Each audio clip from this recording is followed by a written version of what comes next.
In the annals of modern prophecy, few figures loom as large as Tom Zimmer, the Hermit of Loretto. Zimmer, a devout Catholic known for his piety and spiritual insights, made a startling prediction in the 1980s. He prophesied that Donald Trump, then a brash real estate mogul, would one day become President of the United States. Zimmer went further, proclaiming that Trump's presidency would usher in a period of religious revival, restoring faith to its rightful place in American life. This prophecy, initially met with skepticism, gained traction as Trump's political star rose. Zimmer's prophecy, rooted in his deep Catholic faith, resonated with many Americans yearning for a return to traditional values. It tapped into a growing sense of unease among some religious groups who felt marginalized and their values under attack. Trump, with his populist rhetoric and promises to restore America's greatness, seemed to embody the hopes and anxieties of this segment of society. The prophecy's central theme, the idea of a Trump presidency leading a spiritual awakening, captured the imagination of many.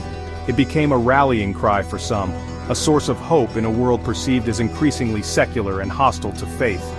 The prophecy's simplicity, its stark prediction of a Trump presidency intertwined with a religious resurgence, made it easy to grasp and share.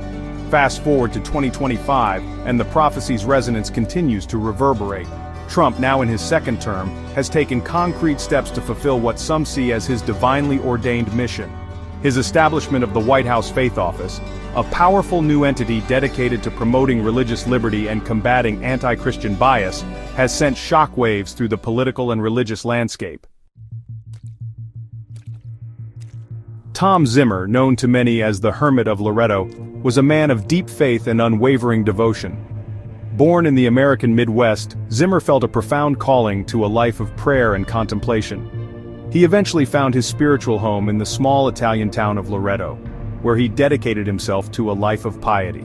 Zimmer's days were filled with prayer, attending multiple masses, and ministering to pilgrims who flocked to Loretto's holy shrine, the Basilica della Santa Casa. Zimmer's reputation for holiness spread, and he became a sought-after spiritual advisor. He co-authored the best-selling prayer book, The Pietà, a testament to his profound understanding of Catholic spirituality. His life, marked by simplicity and devotion, served as an inspiration to many seeking a deeper connection with God. It was during this period that Zimmer received the prophecy that would later make him famous. The exact details of the revelation remain shrouded in mystery, passed down through anecdotal accounts and whispered conversations. What is clear is that Zimmer emerged from this experience convinced that Donald Trump was chosen by God to lead America into a new era of faith. He shared this prophecy with those close to him, and word slowly spread throughout Catholic circles. Zimmer's prophecy, while embraced by some, was met with skepticism by others. Some dismissed it as the ramblings of an eccentric mystic, while others questioned its theological basis.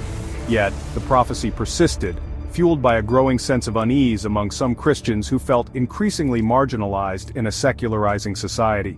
They saw in Trump a potential champion, someone who would fight for their values and restore faith to its rightful place in the public square. In February of 2025, President Trump took a decisive step that seemed to echo the pronouncements of Tom Zimmer. He signed an executive order establishing the White House Faith Office, a new entity designed to be the administration's nerve center for all matters related to religious freedom and faith-based initiatives. This move, hailed by supporters as a long-overdue recognition of faith's importance in American life, has been met with apprehension by critics who view it as blurring the lines between church and state. The Faith Office, headed by the controversial televangelist Paula White-Cain, has been given a broad mandate. It will advise the president on policy matters related to religion, serve as a liaison to faith-based organizations seeking government grants, and coordinate efforts to promote adoption and foster care, causes close to the hearts of many conservative Christians. The office's creation, coupled with Trump's fiery rhetoric about restoring religious liberty, suggests a president determined to leave his mark on the relationship between faith and politics. The establishment of the Faith Office is only one piece of Trump's faith-based agenda. In a move seemingly designed to appease concerns about anti-Christian bias, the president also announced the formation of a special task force. This task force, headed by the formidable Attorney General Pam Bondi, has been given sweeping powers to investigate and prosecute alleged instances of discrimination and violence against Christians within federal agencies and across the country. This move has been praised by some as a necessary step to protect religious freedom, but criticized by others as a thinly veiled attempt to silence dissenting voices.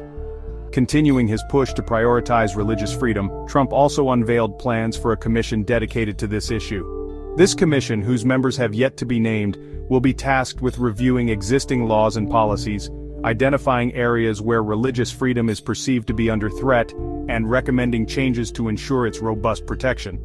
The commission's formation underscores the Trump administration's commitment to positioning religious freedom as a central tenet of its domestic agenda. Perhaps no aspect of Trump's faith-based initiatives has generated as much controversy as his choice to lead the newly formed White House Faith Office, Paula White-Cain. A charismatic Pentecostal pastor and longtime Trump confidant, White-Cain has long been a polarizing figure in American religious life.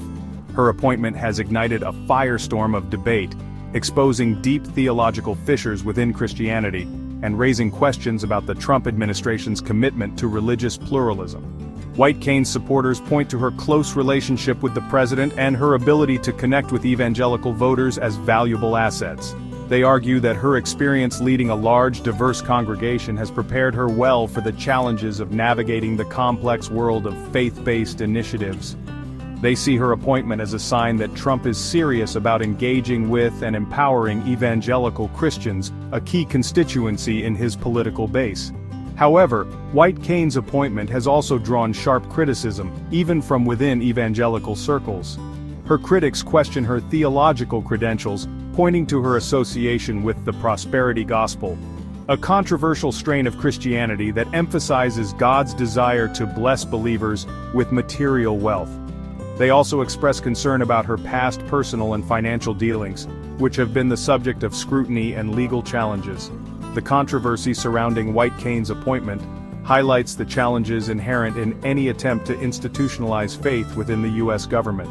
America's religious landscape is vast and diverse, encompassing a wide range of beliefs and practices. Any attempt to privilege one particular faith tradition or leader inevitably sparks accusations of favoritism and threatens to alienate those who feel excluded.